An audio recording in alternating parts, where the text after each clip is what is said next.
and welcome to this week's edition of The Vlogging Dead. I'm your host, Emily Peel, and today we will be discussing Season 6, Episode 13 of The Walking Dead, The Same Boat. Let's get to it!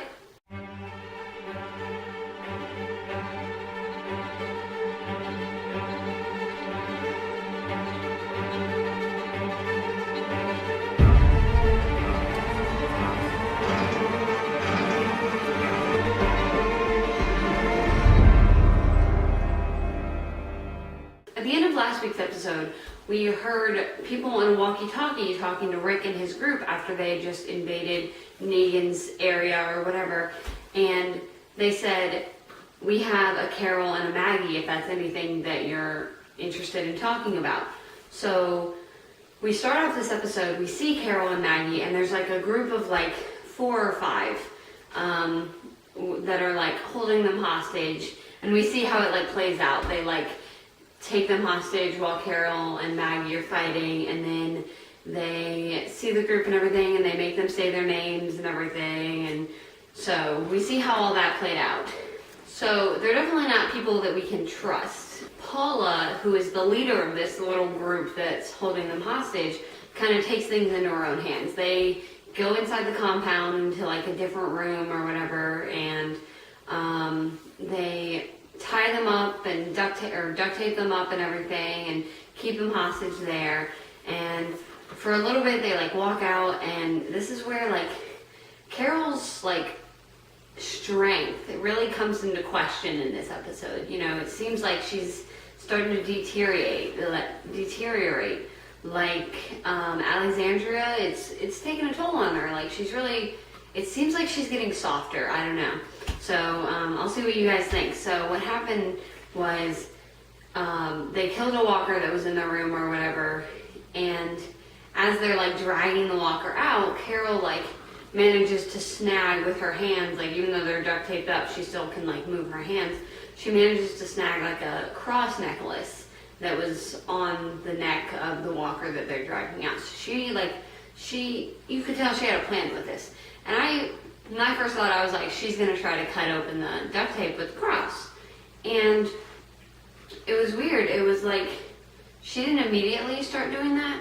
We see her and Maggie trying to talk or whatever, and they were able to take off their duct tape. And so Paula and her people come back in, and they see like Carol's holding the cross and everything, and they're like thinking that she's all faithful and everything. And she puts on this good act. She starts, like, honestly, I thought it was an act. Some people were like, oh man, Carol's gone weak, she's crazy, but she was having like a panic attack pretty much.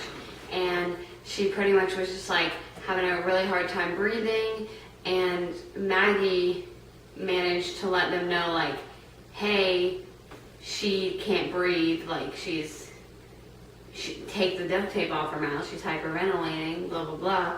So they take it off their mouth, and they're like, what's wrong with you? Like, what are you afraid of, you know? Like, if you've made it this far, what are you afraid of? And she kind of explained how everything with Sophia had happened and how she was, like, lost in her faith. And so that's kind of where the cross came into play. It was like, okay, so maybe it wasn't just a technique. Maybe it was, like, she really was just trying to figure out who she was now, you know? Because, like, when we first met her, she was, like, this abused wife and mother, and then she lost her husband, and then shortly after she lost her daughter, and she was just kind of alone. And like she had Daryl, but like Daryl's not the most like loving of people. And then she was in Alexandria, and she kind of took on the mom role, you know, baking cookies and making cakes and lasagnas and casseroles. So it was like she was trying to resort back to her old life. But then she was like, okay, now this is where I am now. She's just really confused. So we kind of see her start to question her faith and question really like who she is as a person.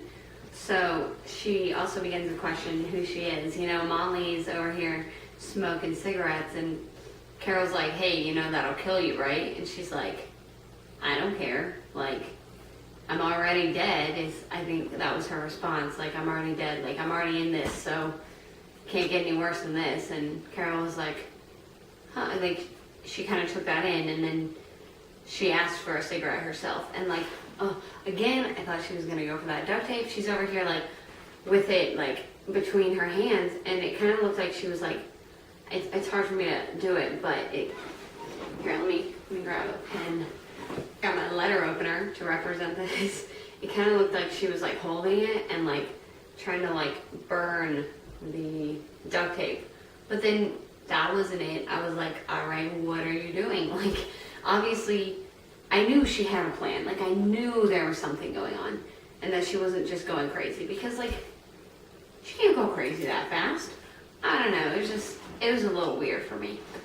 So then we see one of the men who had been shot in the arm when they were trying to take Carol and Maggie. He did not make it. He ended up dying from blood loss, which is funny because Carol and Maggie were telling them what they needed to do to save him, and they were like, hey, you don't get a say in this. You're the one that shot him. And he's over here like, hey, they shot me. Why can't we shoot Carol? It was all crazy, but you know, these people obviously did not care anymore. They let him die, and like, he turned into a walker, and like, oh, it was close. It was close. They killed him though, don't worry. We see they separated Carol and Maggie at one point, and one of the other leaders takes Carol into another room, and she's trying to get anything out of her, like where her group is and when they're coming and yada yada yada. So Maggie's not giving up, and then it was really sad. Like, they started talking about like how Maggie was pregnant, and then the other chick, she had no sympathy, and what it sounded like was that she had a miscarriage, and so it was a sad moment. But she also like didn't care about Maggie. She was like, yeah, I've been through the same thing. Calm down. Like, I don't know. It was interesting. So Paula started to like make some deals with her other, like, there were more people in their group because she was still on the walkie-talkie with other people that weren't, like, someone that wasn't Rick. So she's over here like trying to make deals with them to like make a trade. Like, these men are gonna come and trade their stuff for Carol and Maggie. So they were like, all right, let's just make this trade, get this over with. So we see that they're all in the room and everything, and it was weird. So Paula, the main like leader of that little group, she's over here telling her like life story about how like she worked for her boss and he never let her go home very often and like overworked her. And then when the apocalypse happened, like, she was at work with him, and she was like, he was the first person I killed. Like, I just didn't care anymore, you know?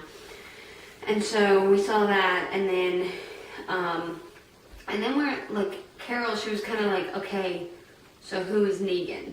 Like, who is Negan? And Paula just goes, we're all Negan. And I was like, no, you're not. Jeffrey Morgan Dean is Negan, not you.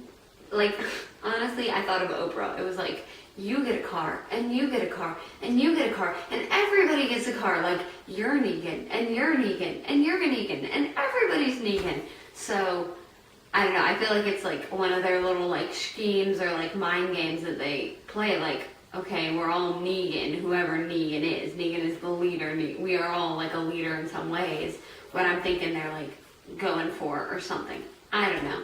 Maggie managed to escape, and she like killed the chick that she was with, and then she came and helped Carol out and got her out of all the duct tape and everything.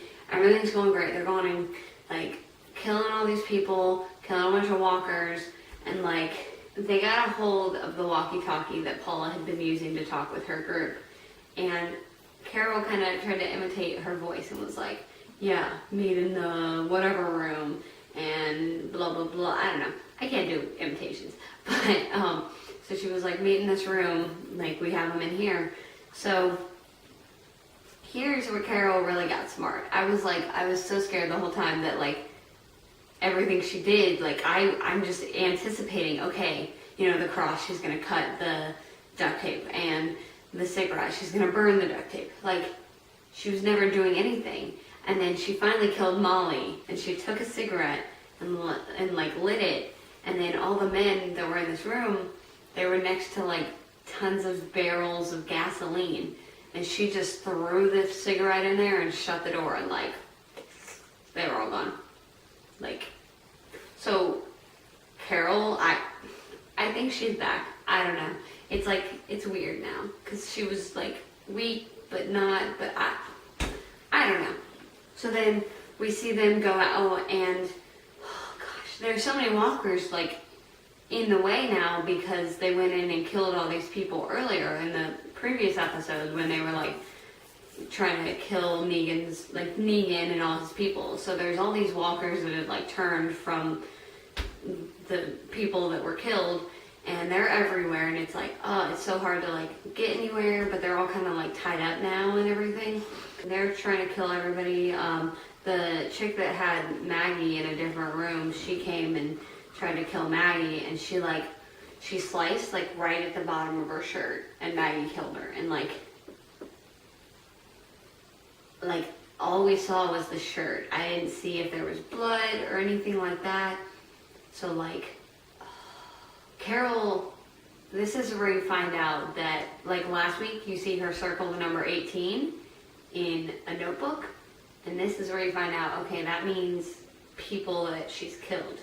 I can't remember the exact number she said, but she had killed the one guy that she shot in the arm who like died from bleeding out, and then Molly, the one with the cigarettes, and then she she just barely killed Paula. Like, there was a walker coming up right behind her. And like, oh my god, it was so intense. It was, and it was a really intense episode. So, but she killed Paula, and I believe the number she said was 21.